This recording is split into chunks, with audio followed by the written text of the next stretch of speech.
Salut tout le monde, j'espère que vous allez bien. On se retrouve aujourd'hui au stade de la Méno à Strasbourg. On a l'honneur et la chance de pouvoir interviewer Sabrina Keller qui est la présidente de l'association Femmes de Foot.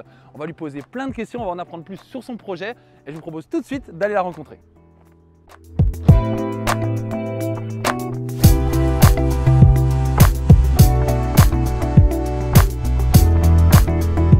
Voilà, j'ai donc la chance et l'honneur d'être avec Sabrina Keller. Sabrina, bonjour. Bonjour. Bonjour, vous êtes donc la présidente et la fondatrice de l'association Femmes de Foot. Oui. Merci beaucoup de nous ouvrir les portes de la Méno et de nous ouvrir les portes en fait, de l'histoire de l'association Femmes de Foot qu'on va découvrir aujourd'hui tous ensemble dans cette vidéo. Je vous propose tout de suite de marcher un petit peu et de discuter un petit peu, de présenter le projet. C'est parti. Un stade qui est vide et voilà, qui va se préparer tout doucement à une nouvelle saison. Ouais, je pense que comme nous, supporters, vous avez hâte que ça reprenne là, je pense. Oui, enfin ça s'arrête vraiment jamais quand même pour les gens qui travaillent au Racing aussi, mais on a hâte de retrouver le public et voilà. Tout le monde avec une belle ambiance à la Méno. Ah, on a Comment c'est fait. J'espère pour la saison, là, peut-être début de saison. Vous avez des échos déjà ou Non, mais je pense que tout le monde travaille à ce que les gens puissent revenir au stade avec bien sûr quelques contraintes, mais oui, tout à fait, qui, voilà, ça vaut le coup d'avoir quelques contraintes pour pouvoir revoir les Bleus. Exactement. Sur la pelouse de la Méno. Alors justement, concernant l'association Femmes de Foot, quelle a été vraiment la première pierre, on va dire? Comment vous est venue l'idée de cette association? En fait, quand le président a repris le club il y a maintenant presque 9 ans et que tout avait été déconstruit, il fallait reconstruire, rebâtir à la fois des équipes, retrouver toute une organisation. Et les supporters qui étaient toujours très présents, on s'est rendu compte aussi qu'il y avait quelques femmes supportrices qui étaient extrêmement tristes de cette liquidation, en tout cas d'un Racing qui était à terre. Et je me suis dit, tiens, c'est marrant, on les voit très peu, enfin en tout cas, ces supportrices-là, on les considère souvent comme des accompagnatrices de leurs maris, de leurs copains, de leurs enfants. Mais peut-être qu'on ne sentait pas aussi cette douleur qu'elles avaient parce qu'elles ont un réel amour du club. Donc j'ai voulu les rendre un peu plus visibles et créer un peu plus le statut de supportrice grâce à Femmes de Foot. Au niveau justement du premier événement en fait, Femmes de Foot, est-ce que vous vous souvenez qu'est-ce que c'était du coup Oui, c'était il y a 8 ans je crois, 7-8 ans. Le temps passe, on a fait tellement de choses et voilà, c'était en fait l'idée de dire aux femmes qui avaient envie de pousser les portes de la Méno sans savoir exactement où aller s'installer, de dire voilà, la Méno vous est ouverte, venez voir ce que c'est qu'un match, un spectacle. Et puis voilà, on a fait une entrée payante, pas très chère. On a surtout voulu aussi leur montrer qu'on était capable de créer un spectacle avant, enfin en tout cas une ambiance qui fait que voilà, on peut se retrouver tous ensemble avant le match, ensuite profiter des petits bleus. Donc on a créé un premier événement Femmes de Foot, puis l'année d'après on nous a demandé si c'était renouvelé. Et c'est là où on s'est rendu compte que finalement il y avait comme ça une récurrence où on avait envie de venir à un événement Femmes de Foot. C'est devenu Je peux pas, j'ai Racing, qui est l'événement du mois d'avril, où là on crée vraiment beaucoup d'animations, ce qui nous permet aussi de tester pour le reste de l'année certaines choses qui sont mises en place à l'occasion de Femmes de Foot.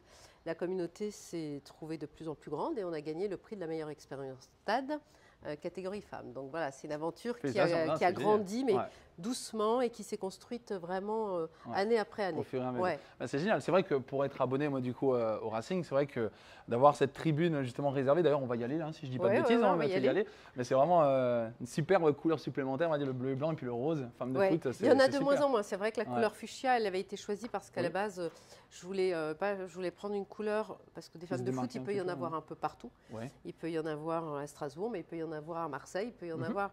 Et je voulais une couleur neutre qui ne rappelle pas forcément la couleur d'un club. Si j'avais pris du jaune, on m'aurait pris pour les Canaries. J'aurais pris du noir, ça peut être, je ne sais pas, Amiens ou Angers. Le ciel, c'est Marseille. Donc le fuchsia, c'était aussi ce côté solidaire et des causes qu'on défend, le cancer du sein, les enfants. Donc je voulais vraiment faire apparaître un peu les Femmes de Foot avec beaucoup de valeur. Et puis tout doucement, ce fuchsia, il va s'estomper à la Méno pour laisser place aux copines, qui sera bleu et blanc, parce qu'elles sont avant tout bleu et blanc. Et puis il y aura toujours une petite touche de fuchsia pour savoir d'où on vient.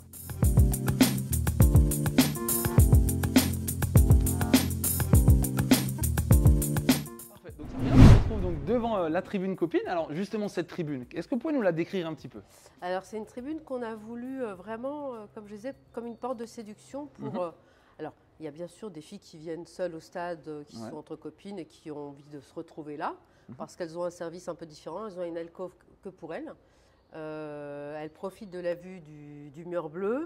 Elles ont envie aussi de créer autre chose quand elles viennent au stade, c'est-à-dire se retrouver, échanger, créer des liens. Donc c'est une tribune où elles peuvent avoir ce côté, voilà, on prend notre temps, on se retrouve, on est content de voir des filles qu'on voit tous les 15 jours, avec qui on partage les mêmes valeurs, leur amour pour le Racing, leur amour bleu et blanc. Donc ça c'est super. Ensuite, elle est aussi ouverte à des femmes qui ont des enfants de moins de 15 ans. Et il arrive que ce soit des femmes seules aussi et qui ne savent pas où aller forcément dans le stade. Donc c'est vrai que le Racing leur permet de venir dans cette tribune parce qu'on a un stade qui est quand même relativement plein. C'est pas évident quand on a envie de venir à la Méno, de trouver une place. Donc ça, c'est une opportunité qu'on leur offre. Et puis ça se passe super bien, ça se développe. Cette année, elles ont un nouveau logo, le Copine, qui sera très bleu et blanc. Elles vont déménager, elles vont se rapprocher du COP. Parce qu'elle se monte aussi en association. Donc ce sera la première association dirigée par une femme avec une association de supportrices. Elles amèneront aussi quelque chose aux autres associations existantes depuis très longtemps. Super. Voilà, tout le monde va se nourrir de la diversité et c'est bien. C'est parfait, Et justement, cette initiative, alors si je ne dis pas de bêtises, elle est unique en France ou est-ce que vous avez des échos? Non, elle est unique en France. C'est la première fois qu'un club de foot crée une tribune 100% femmes, 100% copines. Donc on est extrêmement fiers que ce soit au Racing parce que c'est innovant. Peut-être que ça fera des petits, mais il ne faut pas que ça fasse des petits pour faire quelque chose de marketing. Ce n'est pas du tout l'idée du Racing ni de femmes de foot. L'objectif, c'est vraiment de rendre des femmes heureuses qui veulent venir au stade, qui sont supportrices. Et alors, il y a des supportrices d'un jour, comme je dis toujours, et puis il y a des supportrices de toujours. Donc, elles viennent aussi, on laisse la possibilité de venir pas seulement sur abonnement, c'est-à-dire de venir découvrir l'univers. Et puis souvent, celles qui ont pris un match ou deux ont pris un abonnement l'année d'après. Donc, c'est aussi fidéliser un public, fidéliser des supportrices. On a une vraie démarche de féminisation et si ça intéresse d'autres clubs, oui, mais il faut que ce soit bien fait pour les bonnes raisons.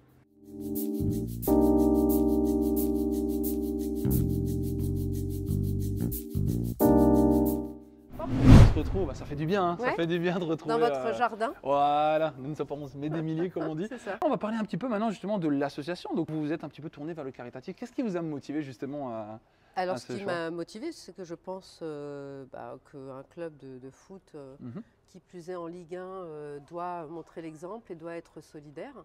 Alors l'idée, c'est vraiment qu'on soit solidaire sur notre territoire. Il y a beaucoup d'initiatives qui sont faites par les clubs de football, pour les enfants, pour plein de choses. Mais c'est vrai que là, on avait vraiment envie qu'il y ait un pôle dédié avec Femmes de foot parce qu'on avait gagné le prix de la meilleure expérience stade. Tout à fait. Il y avait un prix de 10 000 € à la clé. Donc du coup, j'avais envie que ces 10 000 € servent à procurer un peu de bonheur à des enfants. Donc je voulais acheter des baby-foot pour les hôpitaux. Je n'ai pas trouvé exactement les bons relais qui me permettaient de monter cette action. Donc je me suis dit qu'on m'a soufflé, je ne sais plus trop, qu'il fallait que je monte ma propre association. Je n'imaginais pas que ça aurait un tel succès, mais après il y a tellement de misère, tellement d'injustice, tellement de choses à défendre que ça a pris de l'ampleur. Donc voilà, on est beaucoup sur la lutte contre le cancer du sein, on est beaucoup dans les hôpitaux. L'idée, c'est vraiment effectivement qu'à travers Femmes de foot, le Racing Club de Strasbourg défende des causes qui parlent à nos supporters. Et voilà, donc maintenant ça fait 4 ans. L'association a pris une grosse ampleur pendant le Covid, puisque là, on a été extrêmement présent. On a voulu montrer que dans des périodes difficiles, le Racing n'oubliait pas, parce que forcément, parmi les gens qu'on aide, il y a des supporters. C'est vrai que vous organisez souvent des événements, un petit peu, c'est ça. Mais c'est le but de Femmes de foot et du Racing de dire on crée un événement, c'est gagnant-gagnant. Voilà, on crée un événement pour récolter de l'argent, pour aider les plus fragiles. C'est pas simplement un appel aux dons simple. Alors après, j'accepterais bien volontiers des dons, mais c'est pas ce avec quoi je vis. Pas l'objectif principal, quoi. C'est vraiment créer un événement, faire découvrir le stade, faire découvrir plein de choses, et à travers ça, on peut financer des événements, enfin en tout cas des projets solidaires C'est et génial. des projets de cœur. Ouais. C'est vrai qu'il y a une grande similitude avec notre chaîne YouTube. C'est vrai que notre chaîne YouTube, elle est créée de ce constat-là aussi. C'est que, comme vous l'avez dit, malheureusement, il y a beaucoup de misère, beaucoup de problèmes. Et on a aussi cet angle de vue, c'est-à-dire qu'on aide le maximum de personnes, on va dire, à travers nos événements. Bravo, c'est très bien. C'est gentil, merci, merci beaucoup. Venant de vous, franchement, ça fait vraiment Non, plaisir. mais- Justement, alors j'ai cru comprendre aussi que les joueurs étaient impliqués un petit peu là-dedans. Ah oui, hein, les c'est joueurs ça, sont ouais. très impliqués. Ça part sur la base de volontariat de toute façon. Ouais. Ils suivent régulièrement ce qui est fait par l'association. Ouais. Ils sont extrêmement préoccupés aussi de toute la misère qu'ils voient autour d'eux, hein, de toutes Ouais. les injustices. Ils sont très sensibles à la cause des enfants, ça c'est sûr. Ouais. Mais parce que souvent ce sont des jeunes papas aussi. Oui. Donc à travers des joueurs comme Dimitri Liénard, Mhm. les Qui est un peu informations le passent. symbole aussi. Ouais, et puis bon, Mm. pour moi, c'est tous des symboles parce que Tout à fait. chacun a, Mm. a sa volonté de s'investir. Je sais que Djikou Ouais. s'investit beaucoup. Enfin voilà, Thomasson, c'est pareil. Ouais. Donc tous les joueurs ont une sensibilité. Ouais. Après, ça peut être plutôt sur les personnes âgées. Je sais qu'on avait fait un bel événement Ouais, à j'avais vu un l'EHPAD petit avec peu, Celt et Lebo Et Motiba. Motiba, Et ouais. Lebo Motiba, il a trouvé sa meilleure amie Ouais, qui j'ai avait vu quand qu'il a fait même un 80, selfie là, plus de ouais, c'est ça. 80 ans. Donc, J'ai vu. mais c'était un moment fort et un Ouais. moment naturel. Ah, c'est et des ça a fait souvenirs du aussi. bien à tout le quoi. monde. Ouais, voilà, Donc ouais. l'idée d'impliquer les joueurs dans l'association, Mm. c'est vraiment de leur dire c'est comme vous voulez, quand vous voulez. Mhm. J'espère l'année prochaine pouvoir les emmener un peu plus avec moi, et Bien sûr. parce qu'ils sont en Ouais. demande, parce que les enfants sont en demande, parce que les gens sont en demande, et parce Ouais. que voilà, il faut aussi qu'ils s'épanouissent dans leur association, Tout à fait. de leur club, quoi.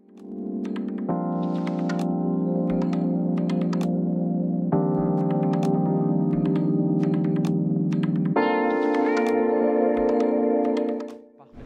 On se retrouve, Sabrina, dans la cool room, c'est ça? Donc c'est là où Ouais. les joueurs en fait viennent se reposer après un match, Ouais, par un exemple, peu c'est se ça? restaurer, se Ouais. poser entre deux entraînements. On va parler un petit peu de vous maintenant, un petit peu de justement de ce qui vous a animé dans ce projet. J'ai lu un superbe article sur vous dans Alsace Nouvelle Gastronomie sur Internet. Ah. J'y apprends plein de choses, notamment que vous aimez les sardines, c'est ça? Ça, ouais. Ouais, c'est ça. Ouais, j'aime bien les sardines. Ouais, voilà.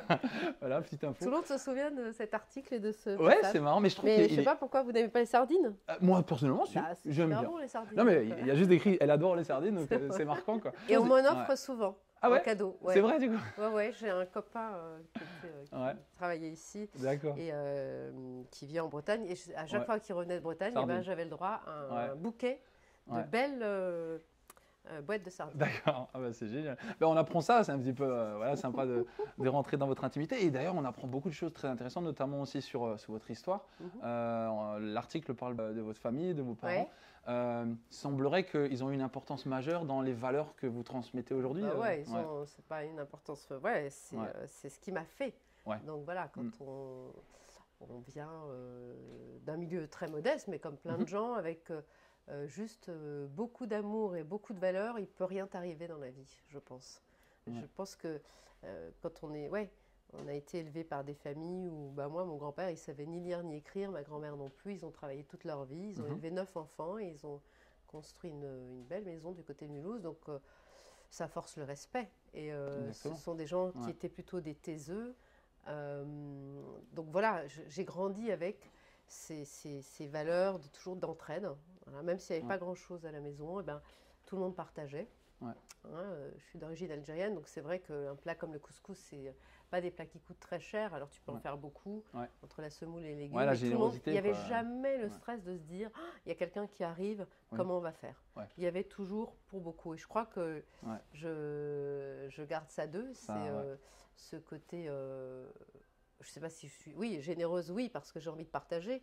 Et donc, du coup, c'est des valeurs qui m'ont transmises. Et puis moi, à mon âge, avec ma vie, j'applique ces valeurs différemment. Et je crois que de créer l'association, peut-être que s'ils avaient eu le temps et les moyens de le faire, ils l'auraient fait il y a déjà très longtemps. Alors j'ai appris aussi dans cet article que vous aviez 3 vocations éventuellement, hein, je crois, éducatrice, c'est ça? Oui, moi je voulais être soit journaliste, soit juge pour enfants. Ouais. Mais dans l'ensemble, voilà, c'est ce que ça se ressemble en fait. C'est ça. Moi, je trouvais que justement, en lisant ça, c'est que le point commun de tout ça, c'est la vocation de tendre la main en fait à ceux qui en ont le plus besoin. Ouais. Alors je pense que journaliste, c'était, je voulais être grand reporter, donc c'était aussi dénoncer en fait beaucoup d'injustices. Je m'en suis rendu compte il y a quelques temps parce que on m'avait posé des questions et là-dessus, en me disant, mais en fait, vous avez envie de réparer l'injustice. Alors je suis pas à mon niveau, Ouais, j'essaye. voilà. En tout cas, si ce n'est pas de réparer, c'est de colmater, c'est de faire en sorte que la main tendue, elle soit là pour ceux qui sont en difficulté à mon niveau. Voilà. Je ne réparerai pas tout, mais en tout cas, je fais ma part. Je pense que je fais ma part, et puis d'être juge pour enfants, c'est pareil, c'est cette injustice pour des enfants qui sont parfois dans des situations extrêmement difficiles avec des parents violents. Ça m'a toujours beaucoup marqué, donc voilà, j'ai pas pu faire ça. En tout cas, j'ai pas fini le cursus parce que pour des raisons personnelles, mais parce que je me suis mariée, parce que j'ai fait des enfants et que j'avais aussi envie de m'occuper de ma famille. Et quelque part aujourd'hui, avec l'association, voilà, il y a quelque chose voilà, tout à fait, de ce que j'avais envie de faire. C'est génial. C'est génial. D'ailleurs, votre mari, donc, qui est Marc Keller, qui est le président du Racing Club de Strasbourg, j'avais une question justement vis-à-vis de ça. Est-ce qu'il a un rôle direct dans l'association ou au contraire, il va plutôt vous aider en vous donnant des conseils, en vous disant « Ah, je trouve que ça peut être une bonne idée » au niveau de son implication. Oui, il a un rôle direct dès le moment où il a accepté que l'association puisse travailler avec le Racing. Donc accepter la démarche. Donc ça, c'est sûr que c'est lui qui décide à la fin. Il suit de manière régulière ce qui est fait, pas du tout au quotidien. En revanche, si je lui demande à un moment de venir pour un événement qui paraît important, mais parce que c'est aussi l'image du Racing, il répondra toujours présent. Après, franchement, au quotidien, il connaît à peu près les actions, enfin, il sait des actions qui sont menées, mais on n'en parle pas tout le temps quand il entre. Il nous voit très occupé, et je pense qu'il est content, enfin, j'imagine, du travail qui est fait. Et puis, c'est aussi une manière de rassurer, de dire que voilà, l'image qu'on veut donner du Racing, elle n'est pas galvaudée et il sait comment je vais toujours respecter les valeurs du club. Donc je pense qu'il est content, enfin, je l'imagine. Voilà. On lui demandera. Comme il est très occupé. Bien sûr, bien sûr. Qu'est-ce qui vous motive le plus, justement, le matin en vous levant dans ce projet d'association, si vous deviez votre moteur 4 ans, c'est quand même, au rythme où on a été, c'est très dense. Donc maintenant, passer un peu, parce qu'il a fallu apprendre aussi sur le tard, il a fallu apprendre à voir des gens malades, il a fallu apprendre à voir des enfants malades, il a fallu se préparer à ce que certains nous quittent. Donc c'est finalement tous les jours un apprentissage. Je ne peux pas dire qu'il y a quelque chose qui me guide. Peut-être aujourd'hui une posture quand même d'être là, d'être présente à notre niveau, parce que 700 000 € en 4 ans, c'est quand même pas mal. Donc non, ce qui me motive le matin, c'est de me dire, tiens, bien sûr les projets qu'on a, mais une fois que le projet il est monté, voilà, il vit et puis ça part. Non, ce qui me motive, c'est de me dire que tous les jours il peut y avoir des surprises et apprendre des choses. Et la découverte. Voilà, la découverte, c'est tiens, qu'est-ce qu'aujourd'hui l'association va faire, parce que je travaille beaucoup, tout le temps même. Donc ça a pris finalement toutes mes journées et beaucoup de mes pensées. Et justement, en 4 ans, votre plus grande fierté, si vous devez ressortir quelque chose, c'est peut-être difficile à répondre. Ah ouais, alors ça, ma plus grande fierté, alors c'est compliqué parce que tu crées quelque chose pour aider des gens qui sont en situation délicate. C'est vrai que comme dit, c'est pas du tout l'idée de ressortir par exemple un projet par rapport à un autre. Alors je pense que pendant le Covid, on a beaucoup œuvré. À un moment, il y avait plus grand monde. Donc nous, on est restés mobilisés sur le terrain. Et on avait fait une grosse opération pour les pompiers. On avait, et le SAMU, on avait pendant 2 mois financé tous les repas, midi et soir.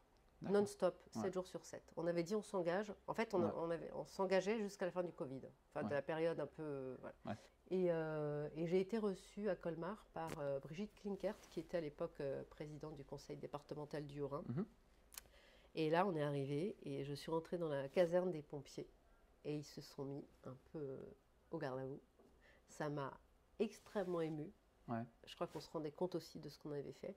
Et Brigitte Klinkert m'a remis le petit hacker de ambassadeur d'Alsace. D'accord, Et ce jour-là, j'ai été très fière. J'imagine. D'être ambassadrice d'Alsace. Par rapport à mon histoire aussi, par rapport à mon grand-père qui est arrivé dans les années 60. Et de dire que sa petite fille, grâce à ce petit pins, en fait, tu participes au rayonnement de l'Alsace. J'ai trouvé que c'était une belle histoire.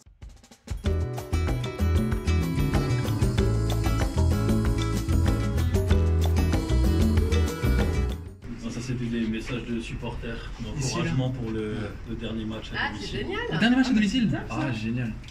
Il y en a un dans le vestiaire aussi. Super. Excellent. Ah ouais, Avec c'est une de super. Dernière étape de notre du coup périple, on se retrouve, on a la chance d'être dans les vestiaires. Hein. Vous disiez que vous n'avez pas trop l'habitude d'être là d'habitude. Ouais. J'ai dû venir une fois Ouais. pour un événement, mais D'accord. ouais, ça, on le fait jamais ici. Ok. Mais bon, Alors, j'avais on a de aussi la envie chance. de me Hein, faire plaisir. on a de la chance. Voilà. Franchement, c'est super gentil. Justement, on va parler un petit peu de foot. Alors, est-ce que vous, personnellement, vous suivez le foot de manière générale? Oui, enfin bon, Ouais. je baigne dedans maintenant depuis Ouais. quelques années quand même. Et Ok. puis ouais, plus jeune, je jouais au foot dans mon quartier parce que j'étais Ouais. une des seules filles d'ailleurs. Ok. Et je gagnais souvent les concours de jongle. Mais ça m'a jamais plus attiré de faire du foot. Mais Voilà. j'allais le dimanche voir mes oncles et mes frangins jouer Ouais. dans un club qui s'appelle l'Azim à Ilzac, Bien Modenheim, sûr. Isaac Modenheim, qui est ouais. un grand club de Bon football. club, ouais, tout à fait. Et Ouais. voilà, c'est le club de mon enfance, Ouais. c'est le club de mon adolescence. Et j'y étais tous les dimanches pour voir les oncles jouer. Et je passais des super moments conviviaux. Et je dirais presque, c'est ce qu'on a envie de retrouver à la Méno. C'est Ouais. cette ambiance de club amateur, la merguez, le machin, la convivialité, Exactement, voilà. passer un chouette Ouais. moment. Donc voilà, on essaye quelque part de retranscrire un peu cette Madeleine de Proust qu'on a connue. Si je devais vous demander un souvenir rattaché au foot. Un souvenir, celui qui m'a le plus choqué, je pense que c'était à l'époque, c'était comment il s'appelait, Schumacher. Schumacher, ouais, d'accord. Ouais, Baptiste on mettra les Schumacher. images. Ça m'avait. Ouais. J'étais Vous aviez quel âge à terrifiée. l'époque, vous vous souvenez quel âge vous aviez? Non, mais si vous me donnez à peu près l'année, je ne sais plus. Je dirais 70, on verra. Non, ouais, je sais on plus. mettra au montage. Donc Ouais. ça m'avait vachement Ouais. marqué. Sachant qu'on avait perdu le match, Ouais, du coup. bah oui. C'était demi-finale. Ouais. En fait, j'ai vraiment des gros souvenirs de matchs de Coupe du Monde. Ouais. Parce que je trouve que la Coupe du Monde, ça crée une ambiance. Exactement. Comme on habitait dans un quartier, il y avait toutes les nationalités. Exactement. Donc, tu Exactement. savais quand les Italiens marquaient, tu Ouais, savais c'est quand. C'est ça. Voilà, T'avais les infos, ouais. tout le monde. Exactement. Et donc, du coup, il y avait une atmosphère pendant les Coupes du Monde. C'était juste génial. Ouais. Il faisait beau, tout le monde C'est était ça. dehors. Tu entendais les postes de télé, tu entendais les cris. Donc, la Coupe du Monde, les Coupes du Monde m'ont toujours marqué. Et j'ai eu la chance, moi, d'aller à Coupe du Monde en Russie. Oui. Et franchement, c'est exactement ce que vous venez de décrire. C'est l'ambiance. C'est pas justement les stades où, du coup, tu as des clubs, du coup, il y a toujours une petite concurrence. Là, tu as des Mexicains, des Brésiliens. Voilà, vraiment, tout le monde est uni autour du ballon. L'amour C'est du ballon, ça. c'est génial. Donc, pour moi, c'est les couleurs, c'est l'ambiance, c'est la fête. Exactement. Je me souviens aussi d'un but de Rabat Madjer qui m'avait vachement marqué. Ouais. Alors, c'était. Voilà, Ouais. alors, c'est pas une danse, pas une talonnade, c'était. Voilà, c'était- exactement. Ça m'avait beaucoup marqué. Non, Ouais. j'ai des souvenirs comme ça de Coupe du Monde. Génial. Sympa, quoi. Maradona. Maradona. Maradona, La main, c'était- ouais. notamment. Ouais. La main, oui, c'est pas le meilleur souvenir. Mais Oui, Maradona, mais sur- Maradona, sur quoi. un terrain de foot. Ouais, ce qui c'était, symbolise et tout, quoi. ouais. Bien sûr. Et justement, maintenant, au niveau du Racing, un souvenir rattaché au Racing, le meilleur souvenir que vous avez. Alors, je ne vous parlerai pas du but de Dimitri Liénard parce que j'étais tellement Classique. stressée que je ne suis pas venue. D'accord. Je pense ok. que je suis la seule Ouais. en Alsace à ne pas avoir vu le but de Ok, Dimitri. d'accord. Non, mais les montées successives, hein, quelles qu'elles Ouais. soient. Ouais. Genre la montée en Ligue 1 quand même. Ligue 1, ouais. C'est sûr que là, ça récompense aussi tout un travail qui est fait par toute une équipe. Exactement. Donc là, on ne pense pas qu'à soi, on pense à tous ceux qui ont travaillé. C'est dur, quoi. à fait. C'est dur de revenir de là où on était. Exactement. Ouais. Donc, c'est à la fois un soulagement et à la fois les moments les plus marquants, quoi, Bien qui te sûr. restent. Ouais. Mais bon, tu es soulagé Ouais. 24 heures et c'est reparti. Ouais. Mais ouais, les montées successives, quelles qu'elles Les soient. montées. Ok. Je pense quand ils sont entrés de Raon l'étape aussi, Oui, ouais. ouais. Tout- Ouais. Toutes les montées C'est ça. m'ont beaucoup Marqué, touché. quoi. Plus qu'un fait de jeu Voilà. ou une action, ça Oui, c'est pas tout trop à mon fait. truc. Ouais. Voilà. Ouais, c'est-à-dire que la montée, ça C'est- symbolise en fait le c'est travail. accompli. Voilà, le travail accompli sur une saison, ce qui est un petit peu justement ce que vous faites aussi au fil de l'année avec Et Femme comme de le Foot. maintien, quoi, ouais. c'est-à-dire que je dirais que chaque saison, C'est ça. à la fin, quand Ouais. on peut monter ou on peut se maintenir, eh ben, Ouais. c'est super. Allez, on va se lancer. On va vous demander un petit pronostic sur l'Euro qui va bientôt démarrer, là, du coup, à votre avis. Enfin, est-ce que vous avez une idée qui va gagner? L'équipe de France, Bien sûr. avec Bien sûr. un triplé, on va mettre Mbappé, on va mettre Griezmann et on va mettre Benzema. Ouais, non, je pense que voilà, la Ouais. France. Nickel. Parfait.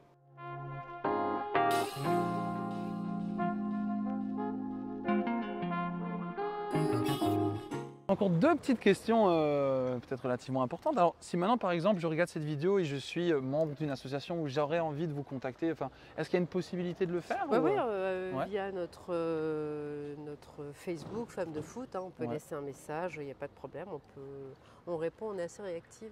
On n'est pas nombreuses puisqu'on est finalement que 2. Oui. Hein, c'est Émilie, ma collaboratrice, que je salue d'ailleurs, qui a été vraiment hyper important dans ce projet. Merci. En principe, on est effectivement très réactif. Et si maintenant je suis supporter du Racing, comme moi, comme justement mes caméramans que je salue, comment on peut justement apporter notre pierre à l'édifice? Je sais qu'il y a une collection par exemple, hein, Femmes de Foot. Oui, alors comment apporter sa pierre à l'édifice? J'ose espérer qu'on va reprendre une activité à peu près normale avec des événements, c'est y participer. Oui. Oui, on va sûrement sortir une nouvelle petite collection pour hommes aussi. Voilà, en collaboration avec le Racing, on essaye de faire aussi des choses qui ont du sens, un peu plus éco-responsables. Donc on va essayer de travailler tout ça. C'est vrai que là, on a été tellement axé sur l'association que les choses ont pris un peu de retard. Oui. Mais oui, c'est de participer aux événements qu'on va pouvoir monter en disant voilà, c'est pas que pour les femmes. Et dès le moment où je donne dans mon club, je sais qu'on donne dans mon territoire, sur mon territoire, et que ça peut toucher tout le monde d'être dans une situation difficile à un moment. Génial, ce sera le mot de la fin. Merci infiniment Sabrina de nous avoir accordé ce moment, de vous être ouvert à nous. Et puis je vous invite vivement à découvrir l'association Femmes de Foot qui fait franchement un travail phénoménal depuis maintenant plus de 4 ans pour l'association en tant que telle et puis même depuis 7-8 ans pour les premiers projets. Merci beaucoup, hein. Merci infiniment. Bon, j'ai quand même un petit cadeau. Ah non mais il fallait pas. Alors il n'est pas mettre aux enchères, c'est pour vous quoi. Hein. Donc voilà, mais les garçons j'ai rien, mais ce sera pour la prochaine fois. Du coup, c'est le maillot de Ludo à Jorque contre Nice. Incroyable. Il a marqué, voilà. En souvenir génial, là-bas oui, on voit avec l'arc-en-ciel. Donc c'est en souvenir de ce rendez-vous. Incroyable. Et bravo de vous mobiliser. Infiniment, c'est génial. Mais il est pour vous. Oui. Hein, ah non mais promis, c'est la je garde, pas de problème. Voilà. Merci beaucoup, merci Sabrina, merci pour tout. Okay. Excellent. Ah c'est génial. Wow. Ah non ça c'est oui non voilà mais là. Ouais mais la prochaine fois quelque chose pour les garçons aussi. Je vous enverrai des sardines. Promis les sardines elles sont parties. Ouais c'est ça. Non c'est génial. Merci. Je sais pas quoi dire. Merci. J'ai l'impression d'avoir une dette presque. Enfin, c'est super gentil, c'est super sympa. Et ce cadeau en fait c'est la preuve que ce que je pensais depuis très longtemps est vrai, c'est qu'on a beaucoup de chance au Racing d'avoir une équipe aussi compétente depuis quelques temps et depuis justement la reconstruction comme on l'évoque dans ce reportage. Sabrina Keller fait un travail incroyable. C'est exactement en fait la même vision que nous, mais à un niveau supérieur. Et ce que je trouve admirable, c'est que malgré le fait qu'elle soit connue, qu'elle soit célèbre, qu'elle pourrait justement ne pas accorder le temps à un tout petit youtubeur comme moi, et elle a pris le temps, elle a pris 1h30 de son temps pour faire cette interview, pour nous parler, pour vous présenter cette association. Et franchement, ça suffisait déjà amplement pour me récompenser très honnêtement, mais en plus, voilà, j'ai ce cadeau, donc je tiendrai parole et d'ailleurs je vous montrerai quand je lui enverrai les sardines, mais promis, je le ferai. Également d'autres personnes à remercier, là tout d'abord Émilie. Émilie, merci du fond du cœur de nous avoir aidé à monter ce projet. Émilie, c'est un petit peu la personne de l'ombre, hein, vous la voyez pas du tout ou quasiment pas de la vidéo. Je vais vous mettre le seul passage où on la voit, c'est juste là. Voilà, il fallait être rapide, hein, effectivement. On ne la voit pas à la hauteur au final de ce qu'elle a accompli pour ce projet.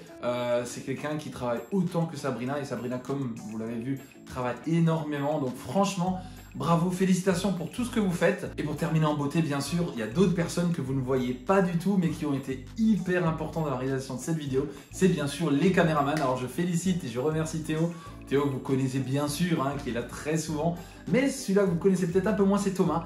Thomas qui m'a beaucoup aidé, c'est aussi lui qui est à l'origine de cette vidéo, donc merci beaucoup Thomas, merci de ton travail, merci d'avoir pris le temps de faire cette interview. Franchement, j'ai tout simplement de la chance de vous avoir comme abonné, vous êtes les meilleurs. Continuez comme ça, continuez à liker, partager et s'abonner. Merci à tous, j'espère que cette vidéo vous a plu. N'hésitez pas également, en toute fin de vidéo, je vous mettrai tous les liens en fait Facebook, Instagram, le site internet de Femmes de Foot, à découvrir leur action, leur association. Comme je vous le disais, ils font un travail exceptionnel et c'est souvent des projets et des événements qui valent le détour. Allez, moi je vous laisse, il faut que j'achète encore des sardines. Hein. Bon, bonne journée à tous et à très bientôt.